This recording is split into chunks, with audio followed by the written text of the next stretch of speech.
전도서의 주제는 모든 것이 헛되다 하는 거죠. 헛되고 헛되니 모든 것이 헛되도다. 이것이 전도서의 주제 말씀입니다. 허무하고 의미가 없다, 가치가 없다, 소용이 없다, 유익이 없다 하는 거예요. 그러면 우리가 이 말씀을 잘못 오해하면은 허무주의가 될 수 있잖아요. 다 헛되다. 그런 회의적인 시각에 사로잡히고 허무주의로 빠질 수가 있는데, 여러분, 허무주의라는 것은 내가 믿었던 그 모든 대상에 대한 가장 큰 배신이라고 할 수가 있는데, 내가 사랑하고 절대적이라고 믿고 높이 평가했던 모든 것들이 사실은 무가치하고 아무것도 아니라는 것을 깨닫게 되는 것이죠. 그것이 바로 허무주의인데, 이 허무주의는 반드시 거대한 상실감으로 이어집니다. 그러니까 내가 사랑했고 내가 믿었고 내가 좋게 봤던 그것들이 사실은 아무것도 아니고 나를 배신할 때 상실감으로 이어지고, 그래서 이 허무주의의 절정은 사망이죠. 죽음입니다. 실제로 돈만 바라보고 돈을 쫓아 살다가 이 돈에 배신당하고 스스로 목숨을 끊는 그런 사람들도 있습니다. 제가 몇 해 전에 뉴스를 봤는데, 이제 아내가 일찍 죽고 아들 하나 바라보면서 키우면서 그렇게 살았던 어떤 아버지가 있었는데, 이 아들이 교통사고로 죽은 거예요. 그래서 그 아버지가 그 아들의 무덤에서 소주를 마시고 술을 먹고 그 자리에서 자살한 거죠. 그러니까 허무주의의 끝은 허무로 끝이 나는 거예요. 사망으로 끝이 납니다. 그렇다면 이 전도서가 과연 이 성경이 허무주의를 우리에게 말하겠는가 하는 거예요. 다 헛되다, 아무것도 아니다, 의미 없다, 이것으로 끝나겠느냐 하는 거예요. 그럴 이유도 없고 그럴 수도 없죠. 왜냐하면 하나님은 생명이시기 때문에, 하나님은 영원한 생명이시기 때문에, 생명의 근원이시기 때문에 허무주의를 우리에게 말할 수 없다 하는 거예요. 그러면 전도자가 왜 자꾸만 헛되다는 말을 계속 반복하느냐, 안개 같고 바람 같고 그런 얘기들을 계속 하느냐, 그것은 전도자의 목적 자체가 어디에 있느냐면은, 우리가 성경 전체의 어떤 말씀 가운데서 전도서의 기능을 보자면은, 헛된 것을 깨닫게 함으로써 진정한 것을 바라보게 하려는 그런 목적이 있다 하는 거예요. 영원한 것과 진정한 것과 참된 것, 절대적으로 가치 있는 그것을 보게 만드는 것, 그것이 이 전도서의 목적이라고 하겠습니다. 우리의 인생들이 미련하여서 깨닫지 못하기 때문에 자꾸만 헛된 것에 목숨을 걸고 사소한 것에 자기의 인생을 갈아 넣기 때문에, 그것을 긍휼히 여기신 우리 하나님께서 이 땅의 헛된 것들을 진정으로 깨닫게 하심으로써 영원한 생명이신 그 하나님을 바라보게 하도록, 그분만을 의지하도록 하려는 것이 이 전도서의 목적이라고 하겠습니다. 여러분, 우리가 어른이 되면요, 살다 보면 젊은이들이, 이 청년들이 자신과 같은 실수를 반복한다는 사실을 알게 됩니다. 제가 대학부 사역을 오래 했거든요. 벌써 한 19년 가까이 했습니다. 그러니까 그 당시에는 그 남자친구와 여자친구 뭐 이렇게 교제하다가 헤어지면 막 세상이 끝난 것처럼 생각하거든요. 근데 저는 잘 알죠. 이제 얼마 지나지 않으면 또 다른 여자친구가 생기고 또 다른 남자친구가 생길 거라는 걸 저는 알고 있습니다. 그렇지만 그 청년들은 그 사건이, 그 상황이 굉장히 뭔가 인생에 큰 일이 벌어진 것처럼 생각한단 말이에요. 근데 살아가다 보면 아무것도 아니다라는 것을 알게 되죠. 나이가 많아지고 인생을 충분히 경험하게 되면 절로 깨닫게 되는 것들이 있는데, 그것 중에 이 대부분은 너무 사소한 것, 너무 별일 아닌 것에 목숨 걸고, 또 그렇게 살았던 지난 날들에 대한 후회라고 하겠습니다. 그런데 우리의 젊은이들이, 우리의 청년들이, 또 우리의 다음 세대들이 그 후회를 반복한단 말이에요. 인생은 그래서 후회의 연속이다. 아무리 어른 세대가 가르쳐 봐도 또 그 길을 반복하게 됩니다. 이 인생에 살아가는 동안에 이 땅의 사람들은 후회를 계속 반복하지만은 이 전도자는 그 후회의 굴레를 끊어버리고 후회하지 않는 길, 정말 의미 있고 영원하고 참된 길, 그 길로 나아오기를 원한다 하는 것이죠. 그래서 17절 말씀이 오늘 우리가 읽은 본문의 핵심이라고 하겠는데, 이러므로 내가 사는 것을 미워하였노니 이는 해 아래서 하는 일이 내게 괴로움이요 모두 다 헛되어 바람을 잡으려는 것이기 때문이로다. 모든 것이 바람 잡는 것과 같다 하는 것을 깨우쳐 주기를 원한다 하는 거예요. 그런데 이 청년 세대가 그러면 의문을 가질 수밖에 없겠죠. 왜? 도대체 무엇 때문에 이 인생이 헛되다고 말하는가? 나는 지금 이 뭔가 이 땅에서 쟁취하기 위해서, 이 땅에서 의미 있는 일을 하기 위해서 열심히 살아가고 있는데 왜 헛되다고 말하는가? 몇 가지로 정리를 해보면, 가장 먼저 오늘 본문에서 첫 번째로 새 것이 없다는 거예요. 이 땅의 일들은 새 것이 없다. 누군가 했던 일을 하고 있고 또 반복할 뿐이다. 12절 말씀에 내가 돌이켜 지혜와 망령됨과 어리석음을 보았나니 왕 뒤에 오는 자는 무슨 일을 행할까? 이미 행한 지 오래전의 일일 뿐이리라. 그러니까 이 전도자가 왕으로서 열심히 살았는데 내 뒤에 또 왕이 오면 뭘 할까? 앞에 왕들이 하던 일을 또 할 뿐이다. 반복할 뿐이다. 뭐 이런 얘기를 하는 건데, 여러분들 희소성의 가치라는 말 들어보셨죠? 희소성의 가치. 금덩어리가 길바닥에 널려 있다면은 여러분 이 금이라는 것이 의미가 있겠습니까? 별로 의미가 없는 거예요. 물론 우리가 생각하기 나름인데 꼭 많다고 해서 하찮은 것은 아닙니다. 그렇지만 우리가 살아가는 이 세계의 현실을 보면 이 세계는 하나님의 저주 아래에 있다 하는 거예요. 이 저주를 끊어버리고 정말 영원하고 빛나는 그런 세상으로 우리를 인도해 줄 그런 일들은 이 땅에서 일어나지 않는다 하는 것이죠. 그냥 저주받은 세상 아래에서 같은 일들이 계속 반복될 뿐이다. 누구도 새 일을 행할 수 없다. 그 어떤 사람도 생명에 이를 만한 일을 하지 못한다. 사망이라는 한계를 벗어날 수가 없다 하는 거예요. 아무리 위대한 일을 행하고 아무리 큰 업적을 남겼다 할지라도 그것으로는 이 땅의 저주를 끊어낼 수가 없고 하나님의 영광에 이를 수가 없다 하는 것이죠. 여러분, 인생이 굉장히 의미 있게 바라보는 모든 일들이 어제도 있었고 오늘도 있었고 내일도 있을, 그저 반복될 그런 일들 뿐이다 하는 겁니다. 먹고 자고 일하고 그렇게 다 늙어가고 다 흙으로 돌아간다 하는 거죠. 우리 인생은 수천, 수만, 수억 개 중에 하나일 뿐이고 전혀 새롭지 않고 특별하지 않다 하는 거예요. 억만장자가 있다 한들 그 억만금은 그 사람 손에서 또 누군가의 손으로 옮겨질 뿐이지 그게 뭔가 굉장히 대단한 것은 아니다 하는 겁니다. 누군가가 가졌던 것 또 가지고 또 가지고 반복할 뿐이다 하는 거예요. 그것으로는 구원에 이를 수가 없고 우리의 이 저주받은 인생의 굴레를 벗게 할 수도 없다 하는 거예요.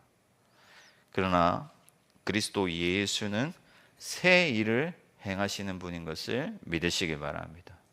예수 그리스도만이 이 땅에서 새 일을 행하신다 하는 거예요. 우리를 구원하시고 사망에 빠진 우리들을 생명으로 옮겨주시고 하나님의 영광과 권세를 얻게 하시는, 하나님의 나라를 소유하게 하시는 새 일을 행하시는 분이 바로 우리 주 예수 그리스도이시다 하는 거예요.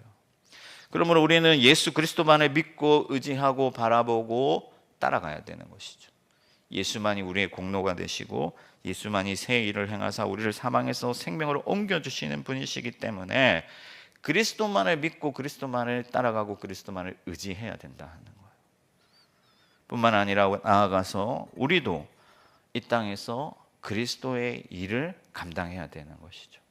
예수 그리스도의 복음을 전파하고 그리스도의 길을 제시하고 그리스도의 모범을 보여서 많은 죽어가는 사람들이 그 저주받은 인생의 굴레를 끊어내고 하나님께로 나아올 수 있도록 우리도 새 일을 행하는 자가 되어야 될 줄 믿습니다.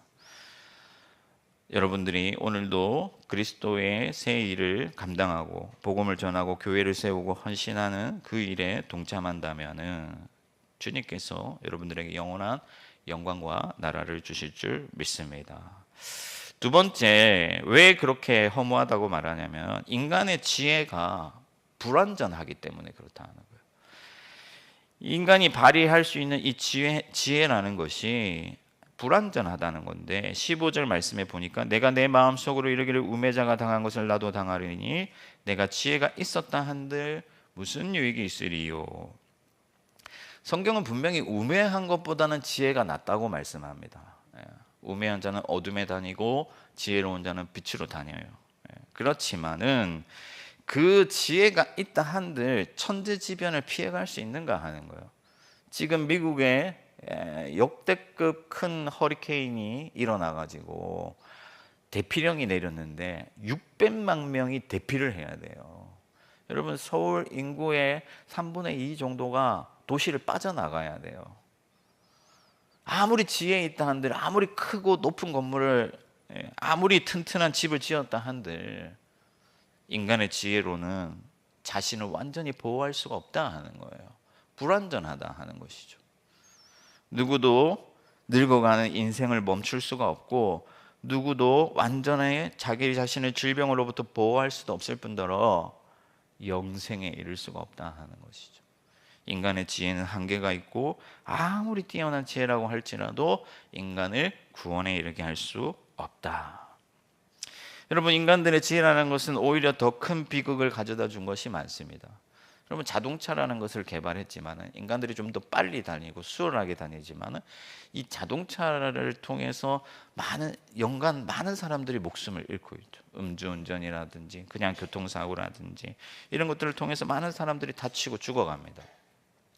그리고 인간의 어떤 그 기계의 발전, 지혜라는 것은요 전쟁의 무기들을 더 파급력 있게 만들어서 너무나도 많은 사람들을 한꺼번에 죽게 만들고, 여러분 스마트폰이 스마트한 핸드폰이잖아요. 굉장히 지혜로운 폰인데 이 스마트폰 때문에 사람들 사이에 그 우정이 관계가 끊어지고 요즘은 커피숍에 가보면요 왜 커피숍에 같이 왔는지 모를 정도로 서로 휴대폰만 쳐다보고 있어요. 앉아가지고. 심지어 부부 사이도 그렇고 자녀와 부모 사이에도 이 휴대폰 때문에 문제가 끊이지가 않는다는 거예요. 여러분 인간의 지혜라는 것이 바로 그렇습니다. 그러면 완전한 지혜는 어디에 있느냐? 오직 그리스도 예수께 있음을 믿으시기 바랍니다. 그리스도 예수만이 지혜이시고 영원한 지혜이시고 생명을 주는 지혜를 가지신 분이시다. 인간의 지혜에 가장 뛰어난 것도 하나님의 가장 미련한 것보다 못한데 그리스도 예수만이 영원한 지혜가 되신다 하는 거예요. 그러므로 우리는 오직 그리스도 예수께 가서 배우고 그리스도의 말씀을 듣고 그리스도의 지혜를 사모해야 할 줄 믿습니다. 주님께서 우리에게 진리를 가르쳐 주시고 우리가 어떻게 살아야 할지를 알게 하여 주시고 주님께서 우리를 생명에 이르게 하는 그 지혜를 우리에게 베풀어 주신다 하는 거예요. 그래서 여러분 예수 그리스도의 말씀에 귀를 기울이고 그 말씀에서 어떤 삶의 원리를 찾아가고 그 말씀에 순종함으로 말미암아 하나님의 영광에 이르게 되는 것이죠. 사랑하고 헌신하고 베풀고 인내하고 먼저 그의 나라와 의를 구하는 건데 이것은 세상이 미련하다고 하는 길이에요. 그런데 이 길이 지혜의 길인 것이죠. 좁은 길을 걸어가고 좁고 협착한 길을 걸어가고 그렇게 예수 그리스도의 뒤를 겸손히 따르게 된다면 저와 여러분들이 언젠가는 그리스도 예수의 지혜에 의하여서 하나님의 나라와 영생에 이르게 될 줄 믿습니다. 오늘도 그리스도 예수께 온전히 배우는 저와 여러분 되기를 축복합니다. 마지막 세 번째는 인생이 지극히 사소하다 하는 거예요. 하찮다 하는 것인데 우리가 대단하다고 생각하는 대부분의 것들이 하찮고 보잘것없다 하는 거예요. 16절 말씀에 지혜자도 우매자와 함께 영원하도록 기억함을 얻지 못하나니 후일에는 모두 다 잊어버린 지 오래일 것임이니라. 그러니까 진정으로 기념하고 기억될 만한 일들이 없다 하는 거예요. 아무리 이 솔로몬이 위대한 업적을 이루고 한들 여러분 솔로몬이 하나님의 말씀에 기록된 것 외에 솔로몬이 뭘 했는지 어떻게 했는지 여러분들 알고 계십니까? 아는 사람이 없어요.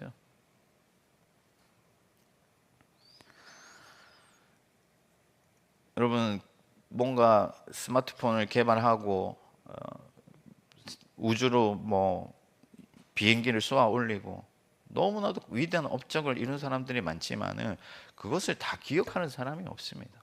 다 사라지고 잊혀지고 대단히 영광스럽고 그래서 영원토록 기억될 만한 그런 일들이 없다 하는 거예요. 참을 수 없는 존재의 가벼움이라는 그런 말이 있는데 여러분 우리가 인생이라는 것이 그러니까 뭔가 이 존재가 사실은 사소하고 하찮다 하는 거죠. 제가 청년들을 많이 가르치니까 청년들은 취업이라는 관문에 굉장히 목숨을 겁니다. 그래서 취업을 하면 자신의 인생에서 뭔가 대단한 걸 이루는 것 같고 거기서 뭔가 끝이 난 것 같아요.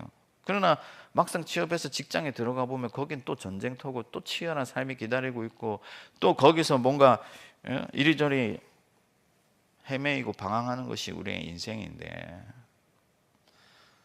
아무리 큰 대기업에 들어간다 한들 그것이 뭔가 영광스럽고 기억되고 기념될 만한 일이 아니다 하는 거예요. 우리의 좁은 시각에서 나 중심으로 바라보면 굉장히 큰일 같지만은 하나님의 우주적인 차원에서 역사의 어떤 시간의 흐름 속에서 우리의 인생이라는 것이 굉장히 사소하고 하찮은 일이 된다 하는 거예요. 여러분 타이타닉호라는 배가 출항할 때는요 온 세계가 또 그 나라가 주목하고 막 사람들이 환호했지만은 이 큰 바다에 비하면은요 그 배는 아무것도 아니에요. 그냥 가라앉아 버렸고 바닷속에 잠겨있는 그런 고철이 돼버린 거예요. 사랑하는 성도 여러분, 오직 그리스도의 영광과 권세만이 영원하고 우리가 영원토록 기념할 만한 것이 된다는 것을 믿으시기 바랍니다. 예수의 이름만이, 예수 그리스도의 영광과 권세만이 우리가 진정으로 사모하고 바라보고 높이고 기념할 만한 것이 된다 하는 거예요. 여러분 그리스도 예수의 십자가를 오늘도 우리가 마음에 품고 사모하지 않습니까? 우리 마음에서 그리스도 예수의 십자가를 지워낼 자가 누가 있습니까? 오직 주님의 이름만이, 오직 예수의 공로만이, 예수 그리스도의 그 영광만이 우리가 예배할 대상이 된다 하는 것이죠. 그러므로 여러분 세상에 헛된 것들을 사모하고 쫓아가고 추구하고 기념하는 것이 아니라 우리 위하여 자신의 생명을 내어주신 그리스도 예수만을 온전히 높이고 예배하는 저와 여러분들 되기를 바랍니다. 말씀을 정리하겠습니다. 여러분 우리가 전도서를 읽어도 아무리 읽어도 전도자가 이렇게 말을 했지만은 그냥 깨닫는 것은 어려워요.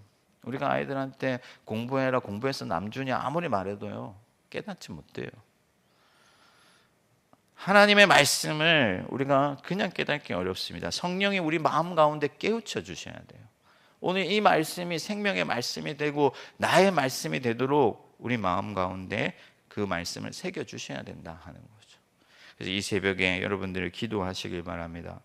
그리스도만이 새 일을 행하시고 그리스도만이 참 지혜이시고 그리스도만이 우리가 예배할 대상이라는 것을 우리가 온전히 받아들이고 이 세상 헛된 것들을 사모하는 것이 아니라 주님만 겸손히 따르고 예배하는 자가 되게 해달라고 기도하는 이 새벽이 되기를 주님의 이름으로 축원합니다. 하늘에 계신 우리 아버지, 아버지의 이름을 거룩하게 하시며 아버지의 나라가 오게 하시며 아버지의 뜻이 하늘에서와 같이 땅에서도 이루어지게 하소서. 오늘 우리에게 일용할 양식을 주시고 우리가 우리에게 잘못한 사람을 용서하여 준 것 같이 우리 죄를 용서하여 주시고 우리를 시험에 빠지지 않게 하시고 악에서 구하소서. 나라와 권능과 영광이 영원히 아버지의 것입니다. 아멘.